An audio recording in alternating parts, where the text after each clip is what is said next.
Salut à tous, alors bienvenue pour cette sixième et dernière partie sur les formes galéniques. À titre général, un médicament atteindra sa cible en passant par la voie sanguine. Pour cela, différents sites d'entrée sont envisageables. Il y a tout d'abord la voie intraveineuse. Dans cette situation, la molécule active arrive directement dans le sang.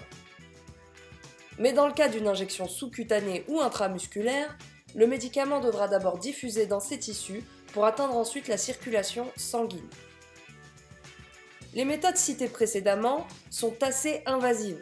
C'est donc pour cela que l'on optera plutôt pour une administration orale des médicaments. Dans ce cas de figure, une fois la molécule ingérée, elle atteindra la muqueuse stomacale ou intestinale pour ensuite rejoindre la circulation sanguine.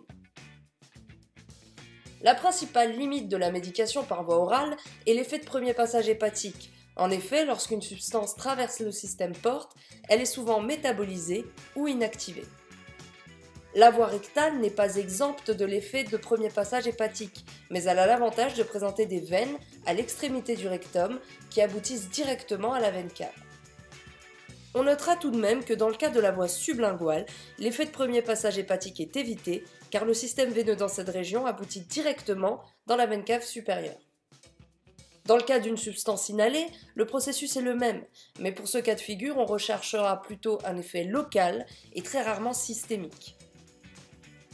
En conclusion, la forme galénique va jouer un rôle fondamental dans la vitesse d'action de la molécule active et aussi dans le mode d'administration, et donc le site d'action sont des éléments clés dans ce processus de distribution.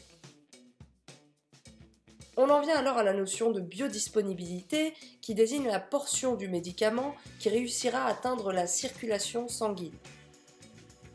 C'est donc en toute logique qu'un médicament ayant une élimination présystémique élevée aboutira à une biodisponibilité faible. J'espère que ce tuto vous a plu, si c'est le cas, n'hésitez pas à vous abonner. À très bientôt!